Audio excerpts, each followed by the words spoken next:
asalaamaaleykum mbokk yi ñu ngi leen di dalal jàmm ci seen télévision RTS ci xibaaru météo ñu ngi leen di yëgal que ngelaw li ak gànnax gi ñu leen xibaaroon dina wëy ci géej gi ba ëllëg talaata bu midi jotee. li gën a fës nag ci xibaar yi moo di asamaan si dina leer bu baax tamit naaj bi dina fës.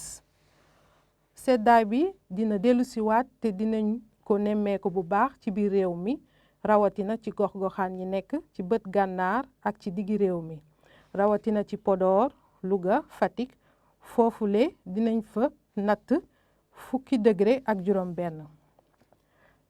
ci ngoon gi nag dinañ nemmeeku tuuti tàngaay ci yenn gox yi nekk ci biir réew mi wante suñu xuusee ci soowu réew mi tàngaay bi dina fa wàññeeku bu baax rawatina ci Dakar. kon mbokk yi.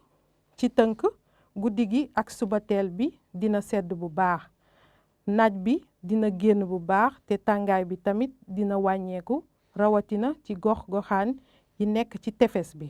kon mbokk yi ci tënk guddi gi ak subateel bi dina sedd bu baax naaj bi dina génn bu baax te tàngaay bi tamit dina wàññeeku rawatina ci gox-goxaan yi nekk ci tefes bi. ñu ngi leen di jaajëfal ci seen teewaay te di leen jox dig daje suba ci waxtu bi di leen ñaanal jàmm ak tawféex.